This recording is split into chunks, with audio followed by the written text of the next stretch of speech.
इसके बाद ये लास्ट क्वेश्चन आता है इसमें 25 वाला।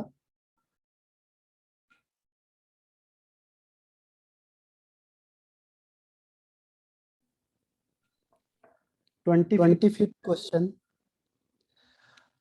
क्वेश्चन में है कि which when a few typical solute are separated by a particular selective membrane. Selective membrane का मतलब हो गया सेमी परमेबल मेम्ब्रेन, ध्यान रखना, सेमी परमेबल मेम्ब्रेन। ठीक है, तो such a protein particles blood corpuscles, this process is called, इसे क्या बोलेंगे हम? हाँ, श्रुति राइट आंसर है, यामिनी, हाँ, सुमित राइट आंसर है। तो इसे कहते हैं हम डायलिसिस। देखो डायलिसिस में क्या होता है, डायलिसिस में जो भी ये सिलेक्टिव मेम्ब्रेन लेते हैं हम लोग, जैसे मैंने आपको कहा था कि एक पार्चमेंट पेपर ले लो, उसमें इम्प्योर क्या रखो, इम्प्योर कोलाइडल पार्टिकल्स रखते हैं हम लोग। ठीक है, कोलाइडल पार्टिकल्स रखा हमने, और उससे क्या करते हैं, वाटर पास आउट कराते हैं कंटिन्यूअसली। तो वाटर से क्या होता है कि जो इम्प्योरिटी होती है, जो इलेक्ट्रोलाइट्स होते हैं, वो यहाँ से बाहर हो जाते हैं। ठीक है, तो इस प्रोसेस को हम कहते हैं डायलिसिस। देखो वैसे भी देख लो, ट्रांसपिरेशन आपने पढ़ा नहीं इसमें, एंडोस्मोसिस हमने पढ़ा नहीं इसमें, डिफ्यूजन हमने पढ़ा नहीं इसमें। ठीक है, तो ऑब्वियस क्या है, जो चीज हमने पढ़ी है उसी में से इस क्वेश्चन में दिया जाता है। तो ये है आपका डायलिसिस का। तो ये देखो क्वेश्चन पूछे हुए हैं आपके पास सब। तो इतने जो जितने भी हैं प्रीवियस ईयर के, वो मैं आपको इसके भी करवाता हूँ सारे के सारे, जो सीबीएसई या आईसीएसई बोर्ड में है। और क्वेश्चन कोई हार्ड नहीं है, बस रिपीटेडली वही क्वेश्चन को रिपीट करता हूँ। तो अब हम, इसमें कोई डाउट है तो मुझे पूछो इस चैप्टर में से। सर वो जो शायद 21 वाला क्वेश्चन था ना, पोलर और नॉन पोलर वाला, वो एक बार दोबारा बता हाँ दो। ठीक है, देखो पोलर और नॉन पोलर में क्या होता है, ये वाला क्वेश्चन है। पोलर में क्या है, देखो जब भी आपने देखा होगा मिसेस फॉर्मेशन होता है, जैसे सोप सॉल्यूशन है। ठीक है, तो सोप सॉल्यूशन में क्या होता है, हम इस तरीके से इसे रिप्रेजेंट करते हैं। जैसे मैंने सोप किया C17H35 COONA, ये होता है सोडियम स्टेरेट। ठीक है, सोडियम स्टेरेट में क्या होता है कि CH को हम जिगजैग मोशन से दिखाते हैं, ये हाइड्रोकार्बन वाला पार्ट है, इसे कहते हैं नॉन पोलर। और ये जो पार्ट होता है CONA, ये इसमें प्लस और माइनस चार्ज होता है, तो इसको हम इस तरीके से दिखाते हैं, यानी ये कौन सा होता है, पोलर होता है। ठीक है, तो ये सोप सॉल्यूशन हो गया हमारे पास, जिसे हम सर्फेक्टेंस कह रहे हैं, यानी सर्फ हो गया ये। तो सर्फ को ही हम सर्फेक्टेंट कहते हैं, ध्यान रखना, क्योंकि सरफेस पे काम करता है। अब कोई भी डस्ट पार्टिकल होगा आपके पास, डस्ट होता है, ऑयल होता है, तो ये क्या होते हैं, नॉन पोलर होते हैं, ध्यान रखना, इसमें कोई चार्ज नहीं होता है, ये नॉन पोलर होता है। तो मैंने आपको क्या कहा था कि जो नॉन पोलर होता है उसकी नॉन पोलर के साथ अच्छी अंडरस्टैंडिंग होगी। दूसरा, जब आप इसे वाटर में डिजोल्व करोगे तो H2O कैसा हो जाएगा, पोलर होता है। तो पोलर का पोलर के साथ और नॉन पोलर का नॉन पोलर के साथ, तो जो ये है आपके पास नॉन पोलर वाला, वो डस्ट या ऑयल के साथ मिक्स हो जाएगा। और ये किसके साथ मिक्सअप होगा, जो वाटर है। तो इस तरीके से क्या होगा, ये ऐसे एग्रीगेट हो जाते हैं, ये देखो ये एग्रीगेट हो जाएंगे इस तरीके से। तो ये क्या होंगे, यहाँ से एग्रीगेट हो जाएंगे। ठीक, तो एग्रीगेट हो जाएंगे तो उसकी वजह से क्या होगा, मिसेस फॉर्मेशन होता है। तो मिसेस फॉर्मेशन का मतलब क्या हुआ कि जो मॉलिक्यूल्स ये हो गए, ये इस तरीके से एग्रीगेट हो जाते हैं। देखो ये आपको मैंने दिखाया भी होगा इसमें उसमें फॉर्मूले में, इस तरीके से एग्रीगेशन हो जाता है। तो ये जो पार्टिकल्स होता है इसे कहते हैं मिसेस फॉर्मेशन। क्यों कहते हैं मिसेल, क्योंकि जो इसका जो एरिया बन जाता है, ये किसके तरह हो जाता है, कोलाइडल पार्टिकल्स की रेंज में आ जाता है, एसोसिएट होके, इसीलिए हम कह रहे थे एसोसिएट होते हैं। जो सरफेक्टेंट होते हैं मॉलिक्यूल, ये आपस में एसोसिएट हो जाते हैं, और एसोसिएट होने की वजह से क्या होगा, ये मिसेल्स बना देते हैं। तो इसमें जो पोलर पार्ट होता है वो आउट सरफेस होगा, आउटर सरफेस यानी इस सरफेस के बाहर होगा, इसमें नहीं होगा। और जो नॉन पोलर होगा वो अंदर होगा, इनर होगा। इसके किसके, ये जो डस्ट पार्टिकल है, ऑयल है, कोई भी जो वो आपके क्लॉथ में इम्प्योरिटी होती है उसको हटाने के लिए। तो ये क्या हो गया, नॉन पोलर होता है, तो नॉन पोलर का नॉन पोलर के साथ और पोलर का पोलर के साथ, तो इसीलिए पोलर पार्ट कहाँ जाएगा, आउटसाइड। क्यों जाएगा, क्योंकि वाटर के पास जाएगा। और नॉन पोलर इनर क्यों जाएगा, क्योंकि इनर में ऑयल है या डस्ट है, ये सब नॉन पोलर होते हैं, तो इसीलिए नॉन पोलर के साथ और पोलर पोलर के साथ। क्लियर है, तो ये पोजीशन है इसकी, इसे कहते हैं मिसेल्स फॉर्मेशन। क्लियर है या और एक्सप्लेन करूं? सर क्लियर है। क्लियर है। और कोई डाउट इसमें? देखो पूरे चैप्टर में से जहां पे भी आपको नहीं आता है उसे फिर से पूछ सकते हो मुझे आप। कोई भी कॉन्सेप्ट नहीं हुआ है क्लियर तो उसे दोबारा पूछो मुझे।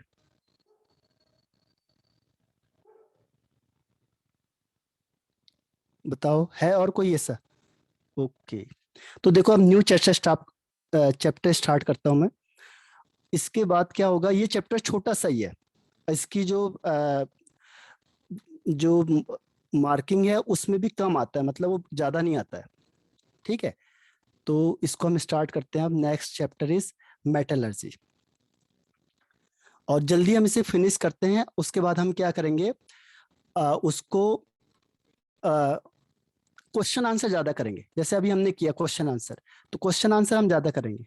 ओके सुमित, कोई बात नहीं, आप रिकॉर्डेड देख लेना।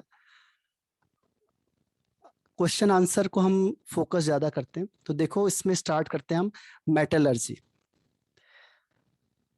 मेटलर्जी, पहले इसके कॉन्सेप्ट को समझते जाना है। देखो मेटलर्जी में क्या क्या चीजें होती है, मेटलर्जी कहते किसे हैं? मेटलर्जी का मतलब होता है एक ऐसी प्रोसेस होती है, इसमें क्या होगा, हम प्योर मेटल को ऑब्टेन करते हैं। किससे? उसके ओर से या मिनरल से। अगर आप मिनरल या ओर से प्योर मेटल को क्या करते हैं, एक्सट्रैक्ट करते हैं, निकालते हैं बाहर, तो उस प्रोसेस को हम कहते हैं मेटलर्जी। तो ये चैप्टर 6 है, जो आपने क्लास 9th में भी पढ़ा होगा या 10th में भी है ये। तो मेटलर्जी का मतलब होता है the process in which pure metal is extracted from its ore is called metallurgy. अब देखो इसमें होता क्या क्या है। सबसे पहले हमने क्या लिया, मिनरल लिया। ठीक है, मिनरल का मतलब होता है the substance which is obtained from the earth surface. जो अर्थ सरफेस में प्रेजेंट होता है या जो आप अर्थ से लाते हो वो मिनरल हो गया। मिनरल में आपने थोड़ी इंप्योरिटी निकालते हैं तो उससे बनता है ओर। ठीक है, ओर होता है कि from which the metal can extract economically and conveniently. ठीक है, आसानी से इकोनॉमिकली आप इससे प्योर मेटल को निकाल सकते हो, उसे हम ओर कहते हैं। यहाँ पे ओर ही चलेगा। अब ओर के बाद हम उसे क्या करेंगे, लाए हम ओर बनाया हमने, जैसे मिट्टी कंकड़ पत्थर थे, हैंड पिकिंग करते हैं उससे, ये हाथों से निकाल दिया हमने, ओर बना दिया। इसके बाद हम इसे कहेंगे पाउडर ओर। पाउडर ओर कैसे बनेगा, देखो ओर से पाउडर ओर बनने के लिए दो प्रोसेस करते हैं हम लोग। पहला होता है क्रशिंग और दूसरा होता है ग्राइंडिंग। ठीक है, क्रशिंग का मतलब पहले ओर को छोटे छोटे पीसेस में तोड़ दो, उसे कहते हैं क्रशिंग करना। फिर उसे पीस दो, पाउडर फॉर्म में ले आओ। ग्राइंडिंग का मतलब उसे पीस देना है बिल्कुल ही, किस में लाना है, पाउडर फॉर्म में ले आना, उसे कहेंगे ग्राइंडिंग। और इन दोनों को कहते हैं पल्वेराइजेशन। ठीक है, इन दोनों प्रोसेस को हम क्या कहते हैं, पल्वेराइजेशन। अब पाउडर ओर में ले आए आप, पाउडर ओर से आपने क्या किया, और इम्प्योरिटी को हटाना है, और हम लाते हैं इसे कंसंट्रेटेड ओर। कंसंट्रेटेड ओर, या इसे कहते हैं dressing of ore. Dressing of ore. ठीक है, तो ड्रेसिंग में हम क्या करते हैं, इसे 4 मेथड हम यहाँ पे यूज करते हैं, जो आपने पहले भी पढ़ा होगा। ग्रेविटी सेपरेशन होता है, ग्रेविटी सेपरेशन, इसको याद करना आज मेरे साथ ही। दूसरा मैग्नेटिक सेपरेशन, मैग्नेटिक सेपरेशन जिसमें मैग्नेट के थ्रू निकालेंगे। तीसरा होता है froth flotation process, froth flotation process. और फोर्थ होता है इसमें लीचिंग, फोर्थ इज लीचिंग। इन तीनों में से ये तीनों होते हैं फिजिकल मेथड, और जो फोर्थ वन होता है ये होता है केमिकल मेथड, केमिकल मेथड। ठीक है, अब कंसंट्रेटेड ओर के बाद क्या होगा, देखो जैसे आपने कंसंट्रेटेड ओर किया, कंसंट्रेटेड ओर से हम क्या करेंगे, इसे मेटल ऑक्साइड में चेंज करेंगे। तो इसके लिए दो मेथड होते हैं। ये पूरा चैप्टर इसी में आ गया। देखो थोड़ा सा इसके आगे और है, और यही चीजें हैं इसमें भी जो आपने पहले भी पढ़ी है। Calcination, calcination and roasting. Calcination और रोस्टिंग से क्या होगा, कंसंट्रेटेड ओर से मेटल ऑक्साइड में चेंज हो जाएगा। अब ऑक्साइड है, ऑक्साइड को निकालने के लिए हम क्या करते हैं, रिडक्शन करते हैं। यहाँ पे बनेगा प्योर मेटल। तो इसके लिए रिडक्शन होता है। रिडक्शन के बहुत सारे मेथड है हमारे पास। एक होता है स्मेल्टिंग। स्मेल्टिंग का मतलब रिडक्शन आप कार्बन से कर सकते हो, एल्युमिनियम से कर सकते हो, हाइड्रोजन से कर सकते हो, या सेल्फ रिडक्शन भी हो जाता है जब जरूरत नहीं होती किसी और की। और एक होता है इलेक्ट्रोलाइटिक रिडक्शन। तो तीन रिडक्शन हम यूज करते हैं यहाँ पे। इलेक्ट्रोलाइटिक रिडक्शन, ठीक है, ये आपने पहले ही पढ़ा है। देखो तो इनके बारे में हमने एक्सप्लेन करना है। अब इम्प्योर मेटल से प्योर मेटल में जाने के लिए क्या करेंगे, पहले एक बार फिर से देखो इसे। आप पहले जंगल गए, वहां से आप क्या लाओगे, मिनरल्स लाओगे। The substance which is present in earth crust, जो भी अर्थ क्रस्ट में प्रेजेंट होगा that is called mineral. Mineral के बाद होता है ओर। ओर का मतलब क्या हुआ, द सब्सटेंस या the mineral from which the pure metal can extracted easily and conveniently economically is called ore, जिससे मेटल को हम आसानी से निकाल सकें, इकोनॉमिकली यानी ज्यादा खर्चा ना हो। ठीक है, इसके बाद इस ओर को हमने पाउडर फॉर्म में लाना है। तो उसके लिए हम दो प्रोसेस करेंगे, क्रशिंग एंड ग्राइंडिंग। क्रशिंग का मतलब उसे स्मॉल पीसेस में ब्रेक डाउन कर दो, ग्राइंडिंग का मतलब जो स्मॉल पीस है उसे पाउडर फॉर्म में ले आओ। तो इन दोनों को हम कहते हैं पल्वराइजेशन। इसके बाद पाउडर ओर के बाद कंसंट्रेटेड ओर में लाने के लिए हम क्या करते हैं, इम्प्योरिटी को रिमूव करते हैं।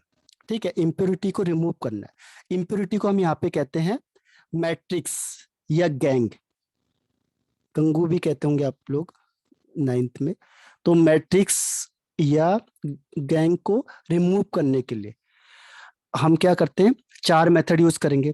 पहला ग्रेविटी सेपरेशन, दूसरा मैग्नेटिक सेपरेशन, तीसरा फ्रॉथ फ्लोटेशन प्रोसेस, और फोर्थ इज लीचिंग। इनमें से ये तीनों फिजिकल मेथड होते हैं, और fourth one is chemical method. इसको आपने पढ़ा भी होगा, एक बार हम और पढ़ेंगे। वही है जो 9th-10th वाला है, कोई अलग से नहीं है इसमें। फिर है कंसंट्रेटेड ओर बना हमारे पास।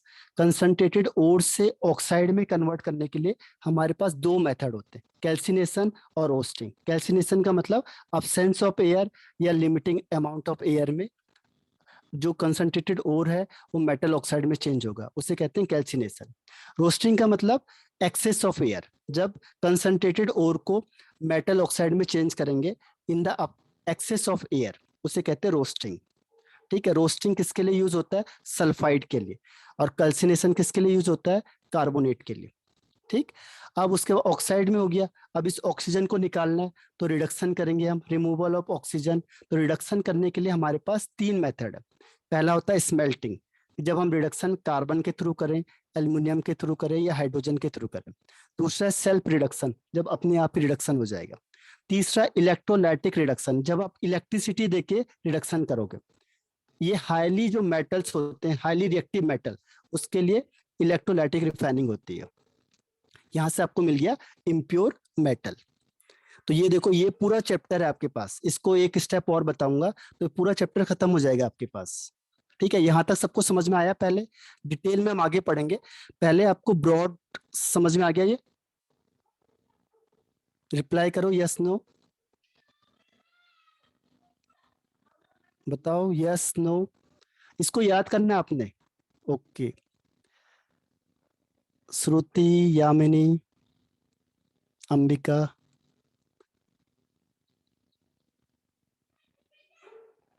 देखो आपसे मैं कल सुनूंगा। मैं अब कुछ टाइम बाद मैं आपसे सुनना स्टार्ट करूंगा, क्योंकि तो वो चैप्टर ही खत्म हो जाएंगे। चैप्टर आपके पास जो है वो बहुत ज्यादा नहीं है। आप 2 to 3 मंथ में सारा चैप्टर मैं आपका 12th का खत्म कर दूंगा। लेकिन आपको आने के लिए क्या है, फिर मुझे पूछना स्टार्ट करना पड़ेगा इसके बाद से। ठीक है, तो देखो इम्प्योर मेटल से आपको किस में चेंज करना है, प्योर मेटल में चेंज करना है।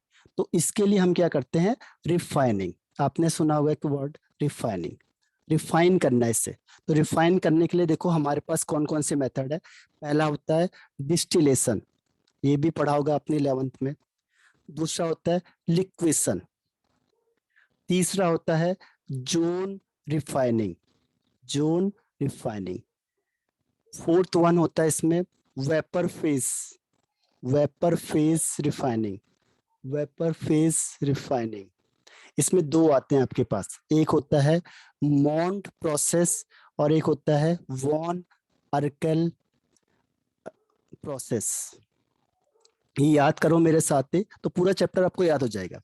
ठीक है, distillation, liquation, zone refining, vapour phase refining, electro refining, electro refining, और लास्ट है इसमें क्रोमेटोग्राफी।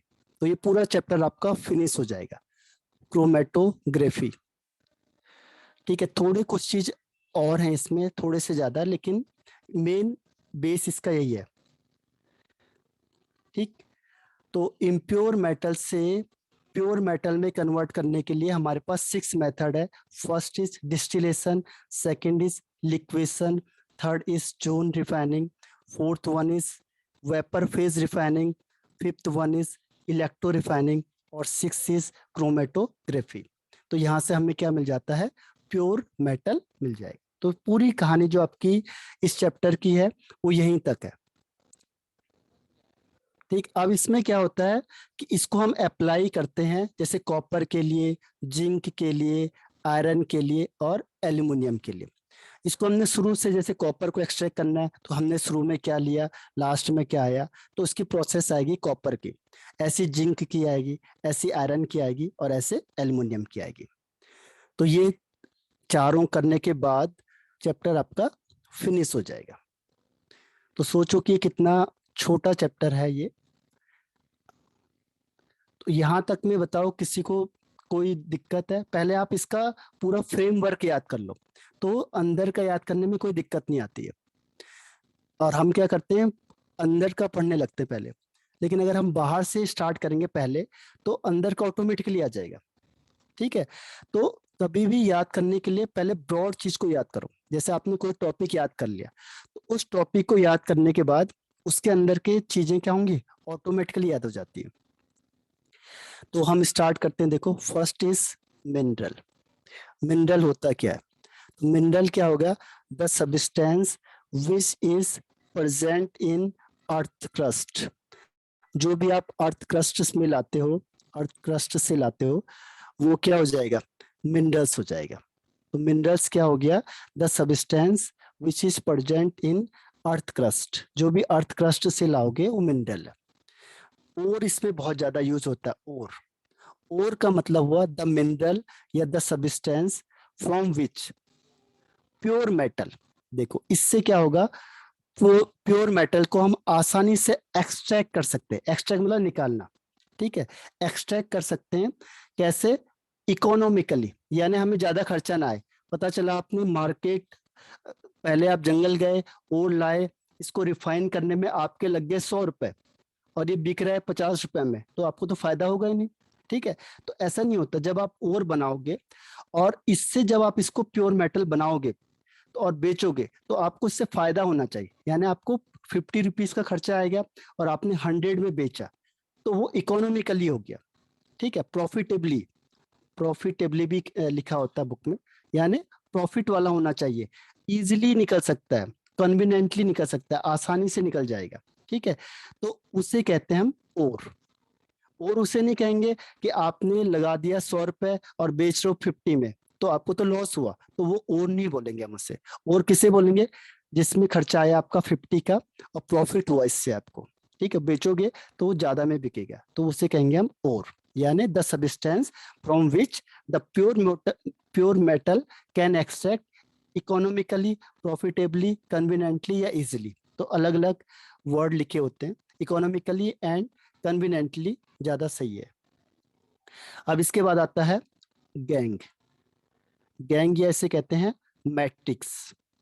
तो मैट्रिक्स या गैंग किसे कहते हैं, कि द सब्सटेंस या इम्प्योरिटी कह लो, जो इम्प्योरिटी प्रेजेंट होती है किसमें, ओर में या मिनरल्स में। तो मिनरल या ओर में जो भी इम्प्योरिटी प्रेजेंट होती है, उस इम्प्योरिटी को हम क्या कहते हैं, गैंग, GANGUE, गैंग या मैट्रिक्स किसे बोलेंगे, द इम्प्योरिटी प्रेजेंट।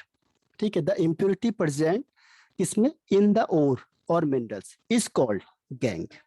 तो अब हम यहाँ पे इम्प्योरिटी वर्ड यूज नहीं करते, हम कहेंगे गैंग या मैट्रिक्स को हम यहाँ से रिमूव कर रहे हैं, तो उसका मतलब क्या हो गया, इम्प्योरिटी हो गया। ठीक है, उसके बाद फोर्थ इज मेटलर्जी। तो मेटलर्जी का मैंने आपको अभी डिफाइन बता दी थी।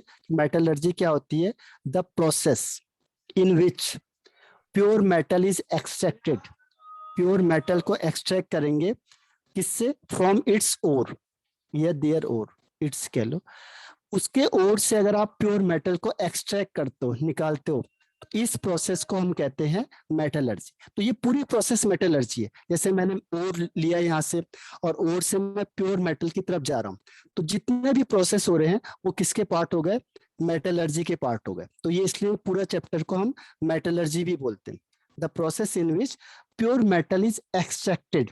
यहाँ पे ये वर्ड यूज करते हैं एक्सट्रैक्ट।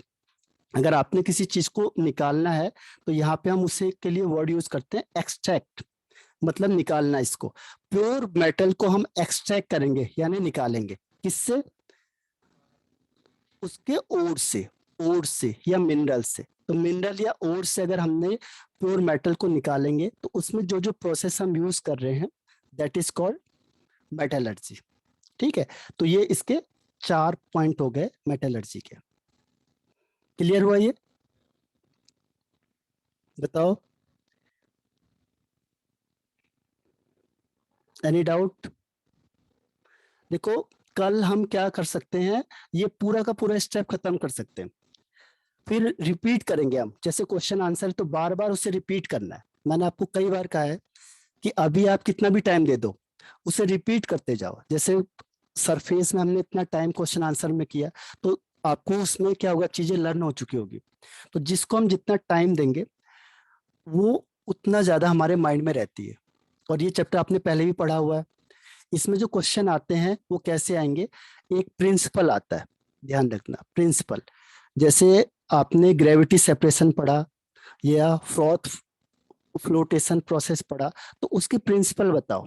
अगर आप बोर्ड के एग्जाम दोगे तो उसमें आता है प्रिंसिपल लिखो, right the principle of gravity separation या मैग्नेटिक सेपरेशन या फ्रॉथ फ्लोटेशन प्रोसेस या लीचिंग। दूसरा, ओर के नाम आते हैं। जैसे ओर के नाम आपको याद करने हैं। मैं आपको एक साथ लिख दूंगा नाम, कि आयरन के कौन कौन से ओर है।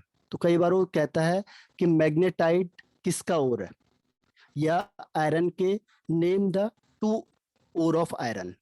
ठीक है, तो एक क्वेश्चन इससे बनता है जो हम याद नहीं करते हैं, कई बार छोड़ देते हैं, और उसी से क्वेश्चन आ जाता है कि आयरन के ओर बताओ। या ये था सीने बार था, अभी आपको बताऊंगा किसका होता है, बोलूंगा ये किसका ओर है। ठीक है, तो इसको याद करना पड़ेगा आपको, और उसके वो किसका ओर है। जैसे आयरन के ओर कौन से हैं, और लेड के ओर कौन कौन से हैं, या एल्युमिनियम के ओर कौन कौन से हैं। एक आध मार्क्स का क्वेश्चन इसमें पूछा हुआ है कई बार। ठीक है, तो ओर का नाम आपको याद रखना है, प्रिंसिपल याद रखना है। प्रोसेस कम पूछता है, प्रिंसिपल को ज्यादा पूछता है। एग्जाम्पल पूछ लेता है, ग्रेविटी सेपरेशन से किस एलिमेंट को हम सेपरेट करते हैं, तो उसका एक का नाम करना है, यानी एग्जाम्पल याद करना है। ठीक है, तो इस चैप्टर से इसी टाइप के क्वेश्चंस आते हैं। तो बाकी हम लोग क्योंकि न्यू चैप्टर स्टार्ट कर रहे हैं तो हम कल करेंगे इससे। ठीक है, 2 दिन में ही खत्म हो जाएगा चैप्टर, लेकिन हम क्वेश्चन आंसर इसके बहुत सारे करेंगे। कम से कम 150 से 200 क्वेश्चन हम इसे सॉल्व करेंगे, ताकि इसकी जो बेसिक चीजें हैं वो भी हमें आ जाए। जैसे अभी देखा आपने सरफेस केमिस्ट्री में जो बेसिक चीजें हैं, कि वो भी सारी इंक्लूड हो गई इसमें जो हमने अभी क्वेश्चन आंसर किए थे। ठीक है, तो आज मैं यहीं पे ऑफ करता हूँ इस मीटिंग को, और कल हम इसको लगभग 75% खत्म कर देंगे। आप इसे पढ़ो, और आज यही मीटिंग को खत्म कर देते हैं। Bye bye and have a nice day.